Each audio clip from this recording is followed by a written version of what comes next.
What's going on, y'all? It's your man, June Archer here. The Winner Circle motivates you on This Is 50.com. My guest today is an actor and such an amazing young man. You might have seen him on American Soul. You might also see him on Vacation Friends. Please welcome to the show, TJ Jackson. TJ, how you doing today, brother? Yeah, I'm doing great, man. Thanks for having me on. I'm so glad to have you on, man.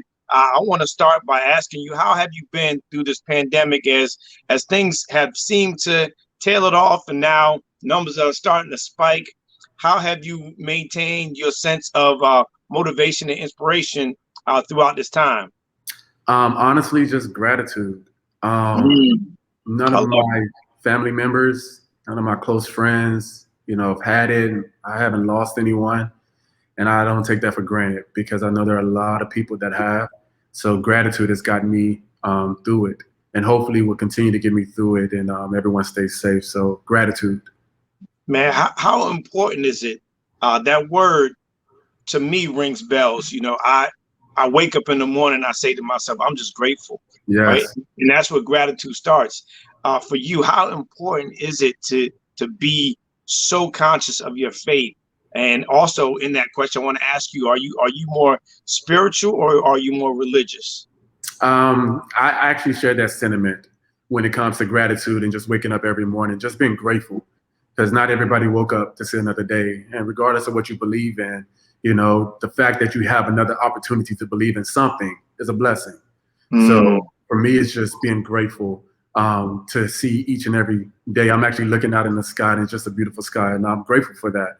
Sometimes it's the small things that we tend to miss, opportunities to just be grateful for. So I'm just grateful for that, man. To give you an example, there's a fly that's buzzing over here, right? And initially that was like, oh gosh, I hope it doesn't fly to the camera. That's annoying. But I'm grateful for my ears to even be able to hear it. So it's mm. something that's small like that, The and small things, the simple things. simple things that allow you to always stay in that place of gratitude so that you don't get too low. Man, that's a beautiful thing. I want to jump into, you had the opportunity to work on American Soul. I had some friends that were in that show. How was it working and being able to learn not just about your craft and getting better, but just the story of Soul Train and Don Cornelius? How was that whole experience for you? Yeah, man. I remember one day I was walking up to set, and Don was walking down, and in my mind, I'm not exactly sure how he's going to react or how he's going to interact, because sometimes when you're on set, especially for me, I tend to be like in a zone. I'm in my head space. I'm this person that I'm portraying. I'm not TJ, right? And so you Right. never know how someone's going to react. And as we got closer and closer, he looked up to me, reached out his hand, and shook my hand. And I was like, he was like, a pleasure to have you here. And I said, I appreciate that, brother. It's a pleasure to be here. So that experience was my first experience actually on set for American Soul. So I was grateful for that moment. For me, being a part of that project and telling that story, I'll never forget having a conversation with my grandmother. I call her my granny, back in Texas. And this was the most excited I've heard her in I don't know how long, because she was like, oh my gosh, baby, like Soul Train? I said, yes, ma'am. I mean, it's called American Soul, but yes, ma'am. She said, she like, you got to tell me when it's coming out so I can watch it. I used to watch that as a kid when I was growing up, all of that. I said, oh my gosh, granny. That meant so much to me that I was in something that my granny was looking forward to seeing. I'll never forget that. That's a beautiful thing right there, and which lets you know how it just cuts across generations. Yes. As such an amazing brand. You went to Hampton University. You were part of the Hampton Players. Um, as we are starting to see the the reimagining of education and the importance of HBCU, Mhm. how was your experience and how important is it for our young men and women of color to look at that as a viable option Mhm. for post, education beyond high school? How Yeah, important is I agree. I think it's very important to have options, period. Me being the eldest of both my parents' children, my dad has four children, my mom has four children, and I'm the oldest of them all. Being the first to actually go to college, I was the first in my immediate family to even graduate high school. Like my dad or my mom graduated high school. So I was the first in my immediate family to even graduate high school. So to even have an option and a choice to be able to go to college, it wasn't something that we were thinking about. It wasn't something that was on the back of my mind as soon, I mean, as early as maybe 10th grade, you know? So then to end up at Hampton University and HBCU and to have that entire experience of being around our people and in that culture and just being a part of that environment was amazing to me. Was, I think, is very important to just have that option and that choice to be able to go there. I tend to be like a homebody. I tend to keep to myself. I'm pretty quiet. And I majored in sports and recreation management. I didn't go to school to act, you know? So for me, if I wasn't in the sports information department or working at some of the home games, I was probably in my room or in church. So yeah, but the times that I was able to be out and be around the Hampton players and just interact with everyone was important to me because the high school that I went to, especially in Texas before I moved to Maryland, was majority white school, predominantly white school. And I have a lot of great friends that are not Black. And just having that experience of seeing both sides and being exposed to it, I think it's very important. So I'm grateful for that. Let me ask you this. How important was it as you went to a PWI, right? Code switching, right? We hear that term. Did you have problems with that? Was it easy for you? Were you in a struggle, in a tussle to have to code switch? What was your experience going from PWI to predominantly like a HBCU? Yeah, you know what's funny is that I had never heard of that word or that term before. I wasn't familiar with that. Me growing up in Tyler, Texas, a lot of my friends were white. I played Pop Warner football, and most of my friends and teammates were white. And so when I would go to their houses and stay over, and they got indoor heated swimming pools and they got four-wheelers in the backyard, you know, I'm going home and we don't have any of that, you know? But being around that type of environment and being around that type of wealth, if you will, you know, it kind of exposed me at an early age of, okay, how do I get this? How can I achieve this? And in my mind, I wasn't thinking about how do I sound white or how do I, you know, do I code switch or switch that up? I was just like, how do I get this? What they have. At the time, I didn't think it was because they were white they had it or because they, you know, were in this position they had it. I just wanted whatever they had. So when I went to an HBCU, Hampton University, that wasn't in my mind of, okay, now I'm around my people. Now I can just be me. I've always just been me. And I'm fortunate and grateful that wherever I've been, it worked. I never had to switch up and be a particular type of way to fit in with any particular group. And I'm thankful for that. No, that's a beautiful thing. I want to ask you about the misperception that some may have when young people decide to go to an HBCU. How did Hampton University, and we know there's this big, the real HU, Howard, Hampton. It's all love. It's all love. It's all love. But from a broad stroke of it, HBCUs, how do you feel it benefited you to prepare you for the real world? You know what I love so much about the rivalry, if you will, with the HU and the real HU is that it's all love. Exactly like you said, it's all love. And I think that's what benefited me the most of being able to experience and be a part of our culture and just around our people is that you didn't have to think about certain things or certain political things. It was all love. You know, it was just, we're just all here together trying to get an education, trying to have a good time, all of this, right? And you can feel that energy, you can feel that spirit. And if you're able to take that and carry it with you in the real world, I honestly think that it'll be a better place because of it. Love conquers all, right? So being able to have and experience that, yeah, it was an amazing experience. So. When did you get bit by the acting bug? You said you didn't go to school for it, you weren't really involved in it, I read that Denzel Washington, the amazing Denzel Washington, the incomparable Yeah. Sidney Poitier Yeah. are more or less inspirations, motivations, mentors without them knowing that they're Mhm. mentors. How did you get bit by the acting bug? Was it your mom? Was it your dad? Was it peers in school? How did you get into this profession? You know what's funny about that question is that we just spoke about, fitting in, right? And Right. finding a place. And growing up, I didn't feel like I fit in anywhere when it comes to that aspect in that arena, because I was different. I didn't.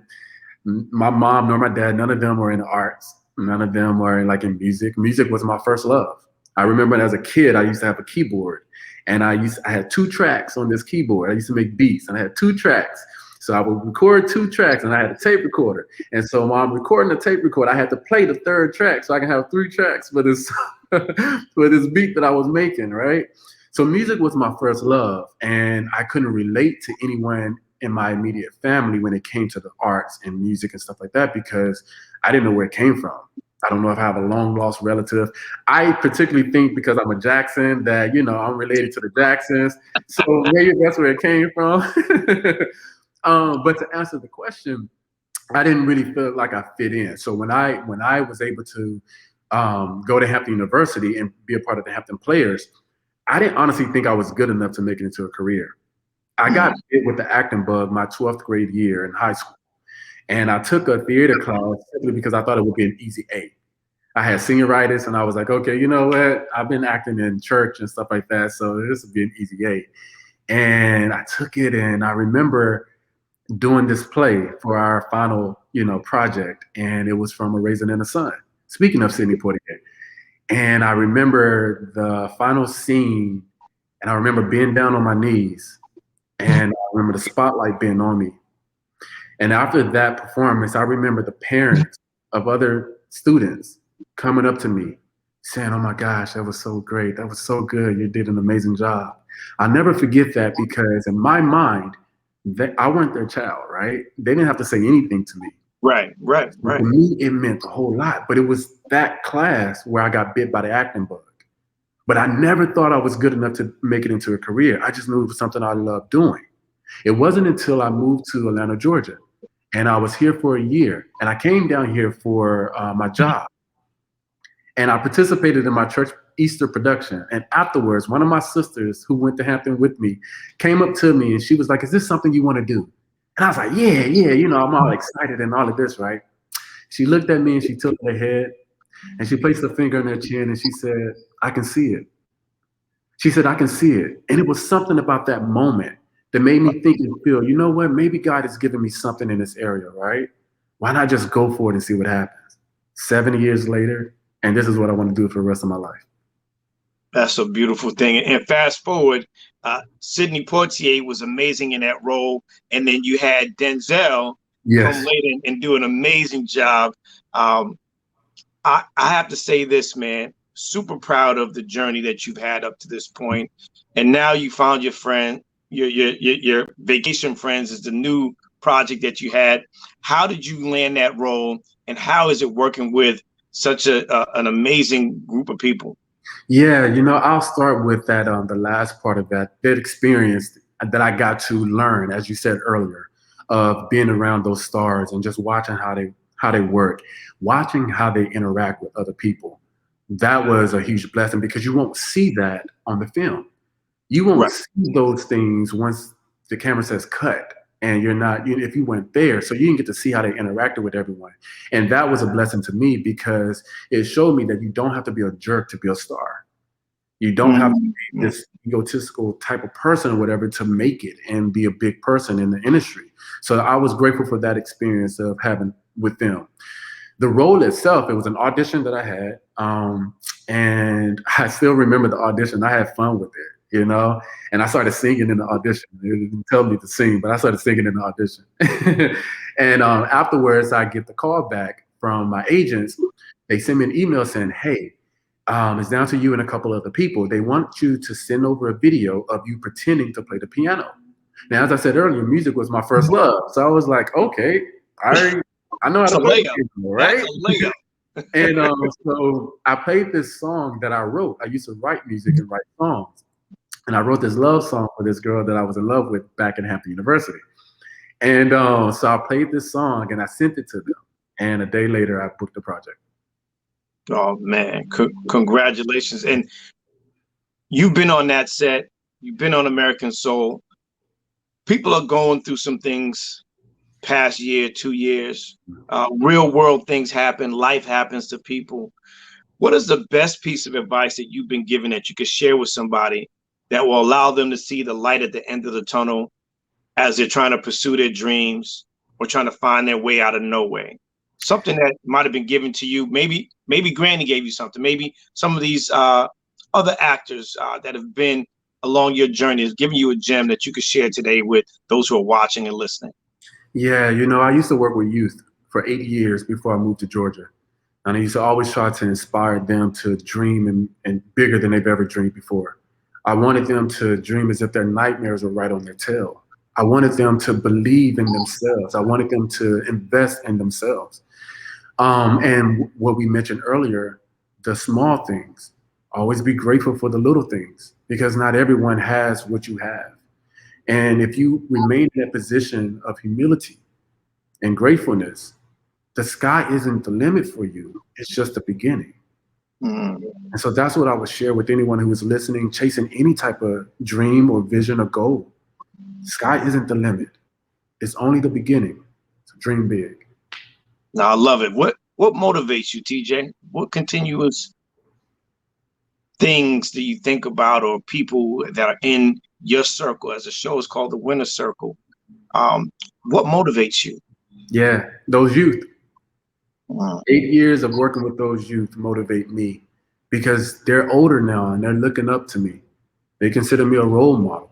And me growing up and not having too many role models, to have this many people looking up to me as one, I don't take that lightly and I don't take it for granted. And that motivates me. If I'm trying to instill in them to go after their own pursuits and their own dreams, then I want to lead by example. I want them to be able to look back at me and know nobody's perfect, but I want them to be able to look at me as an example. It's like, if he can do it, I can. So they motivate me. And how important is it for you to be the best version of yourself that young men, especially young men of color in these days and times, where we're fighting to be heard and be seen and fighting for our lives when it comes to those who are ill-equipped in law enforcement to police us? How important is it to be the best version of yourself to inspire young men of color? You know what I love so much about that question is the fact that the best version of yourself is what you define it as. It's not what anyone else defined it as. It's what you define it as. You are more than enough, period. Who you are, what you do, who you love, all of that. You are more than enough. What you bring to the table is more than enough. If someone decides to pick up their fork or not, to eat what you brought to the table on your plate, that's okay. Just tell them to pass the plate along to somebody else because you are more than enough. What is one obstacle that has actually given you the opportunity to learn a lesson, or what door was closed? What speed bump startled you along this journey that allowed you to rely on those things that you talked about, having faith, appreciating the small things, having gratitude? What is one thing that you have learned from one of those experiences that was a hiccup? The life. And I know that seems like it's very broad and general, but because there's so many speed bumps that we all encounter on our path and our road to success or our destiny or our purpose, right? There's so many speed bumps that we all encounter. It's hard to just pinpoint one. But what I learned before I even moved to Georgia, and this is something that I live by, always try to find something, some way, or somehow to enjoy your process. Not just go through it, not just trust God in it, not just look for the light at the end of the tunnel, but literally find some way, something, somehow to actually enjoy the process. Kobe spoke about this often as well. If you can learn to enjoy the process and the actual work and the speed bumps and the road, nothing will ever be able to keep you down. Nothing would ever know how to actually hit you and knock you in, because you would just find something else to enjoy on your path, on your road, on your process. So that's what I would share. I love it, TJ. I love it. Music is a soundtrack to our lives.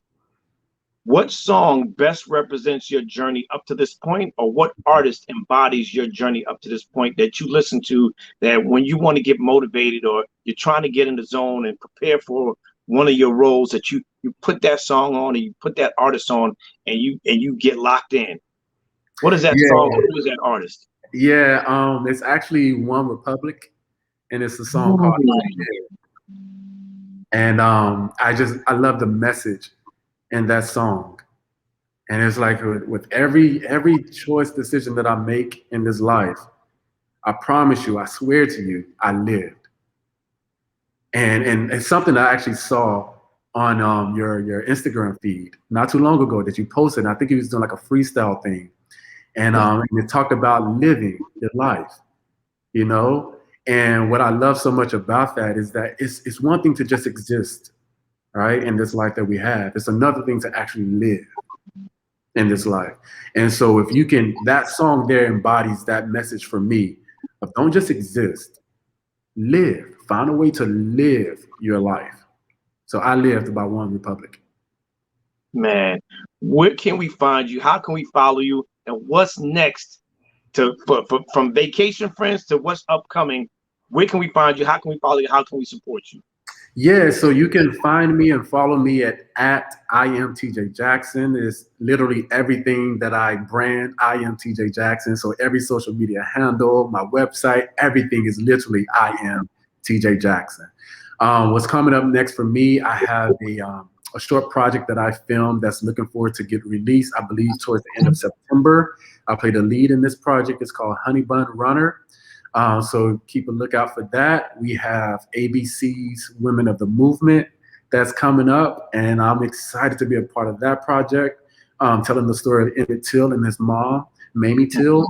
And that's executive produced by none other than Will Smith and Jay-Z. So to be a part of that project and attached to a project with their names on it is a huge blessing and honor. So that's coming out as well. And we got some other things that's coming out that I can't speak of just yet.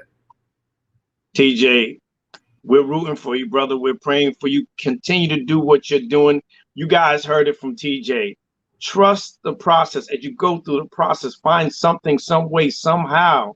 Remain faithful. Always put gratitude first. The moment you wake up and you know that the Most High has given you life, understand that someone somewhere didn't wake up this morning. And if they did wake up, they may not make it through the day. And if they make it through the day, they may not make it home. So enjoy those moments that you have and find someone that you can confide in and tell them that you love them, because guess what? Life is short and it's getting much shorter. So when you have the opportunity to tell somebody you love them, let them know, because they may not have the opportunity to be here for you to tell them.